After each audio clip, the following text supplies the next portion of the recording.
All right, new tonight on The Current, we're gonna get into the Halloween spirit by taking a closer look at some of our spookiest spots around the QCA. To do it though, we had to call in an expert. Minda Powers-Douglas with QC Haunts and History joins us now. Minda, thank you so much for being here and happy Halloween. Happy Halloween, Shelby. Thank you for having me. Before we get into these locations, let's start with you. For people that don't know, can you explain what QC Haunts and History is? Well, QC Haunts and History is mainly tours. I've been giving walking ghost tours. They're outdoor tours in downtown Rock Island since 2019. Skip a year, and ever since then. I do Village of East Davenport for a tour. Last night we did a public investigation at the Wide River Winery in LeClaire, and that's a hopping place. That's what you were saying. Yeah. But that's not the only place around here that you've said that about. Oh, Can we talk about some of the most haunted spots or most active spots? And let's start with the one that I think a lot of people back home might think of, the old YMCA in Rock Island. Yes, yeah. The old YMCA, well, it was built in 1912, and then eventually in the 90s became Viner Furniture. It's 4 floors and a basement full of ghosts. There's just a lot going on there.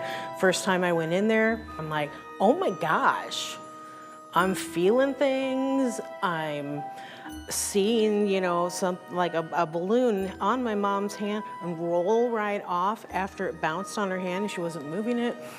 Like, okay, yeah, all right, yeah. If I hadn't believed then, I'd start believing already. But it was fascinating.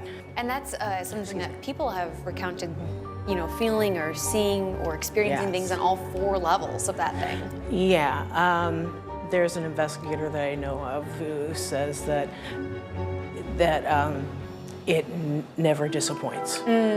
So if anybody out there is questioning things and wants to go in, don't tease any of the ghosts because you don't know who you're up against, because there are some old gangsters that are still living, so to speak, in there, and they don't like trespassers. So. Well, is the same true at another spot that, you know, you could probably imagine is a hotbed, the Arsenal? Yes, on the Arsenal, Quarters 1. I mean, I'd heard for many years that it was haunted, and we did an investigation in there once, and yeah, a lot of stuff going on in there. And the thing about it is, it's like both of these places, a lot of intelligent hauntings, not just like, oh, look, it's a ghost, and the ghost is just kind of there and then gone. I don't see apparitions or anything like that, but there are energies that just kind of stay in a loop. They're just stuck there. But these are intelligent, and they communicate through the different equipment like spirit boxes and dowsing rods, pretty much anything you can bring in. K2s, meters like that. What's a message that you would have gotten at the Arsenal? Well, we were downstairs at one point, and that was in the basement, and that was the jail and I think the courthouse, or court basement at one time. And I don't remember what the guy said, but he wasn't real thrilled about being in jail, I think. So, yeah, he wasn't, yeah, and he made that pretty clear that. What kind of message did you hear?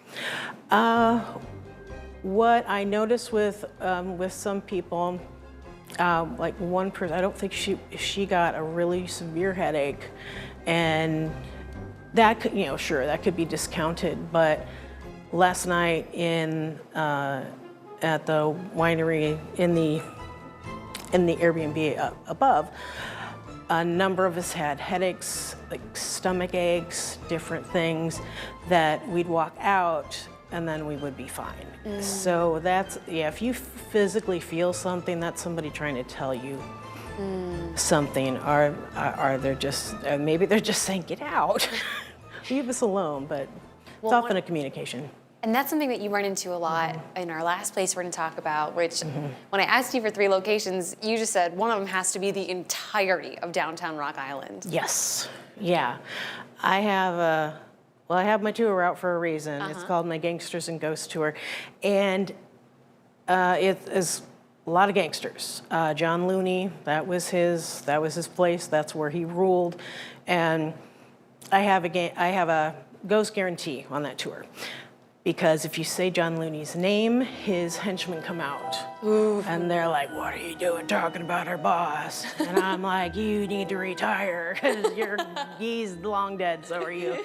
But they'll hang out, and you can feel them sometimes, like they're behind you, like being tough guys. And but there are plenty of interactions with different spirits down there. There's young man who, he didn't die in the old Ribco, but that was his happy place. He used to work there, and that's where he stays.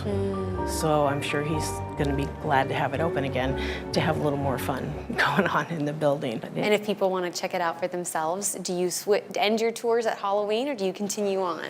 I do them year round, so they can be, I'll do private tours as long as there's four people or more, then I can do a tour. With a ghost guarantee for some of those With a henchmen. ghost guarantee.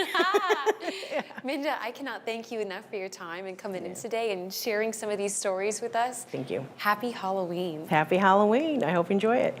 For you guys at home, if you want to share this story or get connected with Minda, you can find our online version of this article at WQAD.com underneath the As Seen on TV tab.